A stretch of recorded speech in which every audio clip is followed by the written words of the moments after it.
April 13th. Wit's End.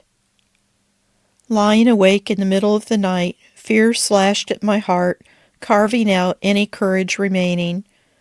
Bills had come due that I had no practical way of paying, and I could find no path of escape. I knew that I could expect the calls for collection to come as surely as the approaching dawn. Though it was many years ago, I remember that grip of fear, of the feeling of desperation with no rescuer in sight, and I was at wit's end. Many prayers had ascended on my behalf, but the path before me had not dissolved, and irresolution still lingered in the fog. As I hovered in my tenuous position, my Father heard my prayers but did not send the expected answer. Instead of sending the proverbial cavalry, he sent an insight as to why I had to embrace the pain. It was time to deal with the fear. Fear was the insidious, dark root choking me to death financially, fearing that I wouldn't have what I wanted or needed, and fearing people's expectations. I was also fearful of what I might lose, and pride worked as a potent fertilizer.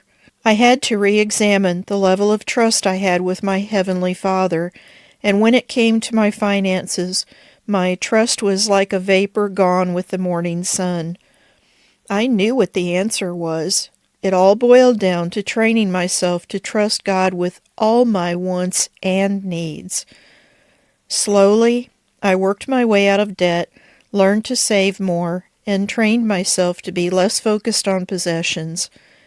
Being content with what God had given me meant holding everything with an open hand, not a clenched fist. In the beginning, I came into this world with nothing, and I will leave it the same way. Possessions are meaningless in the grand scheme of eternity.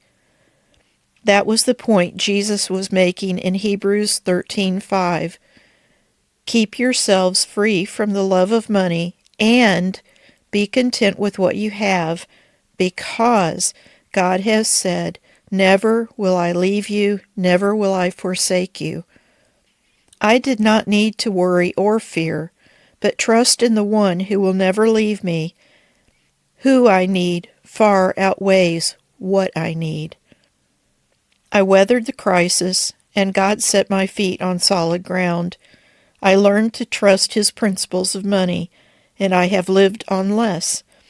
Though there is always something more to learn, trust in my Father has grown, and the lessons are less painful, as well as less frequent.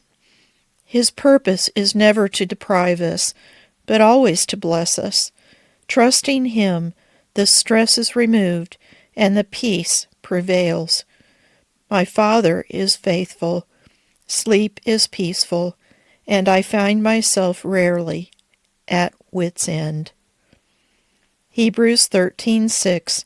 So we say with confidence, "The Lord is my helper, I will not be afraid. What can man do to me?" And 1 Timothy 6:6-8.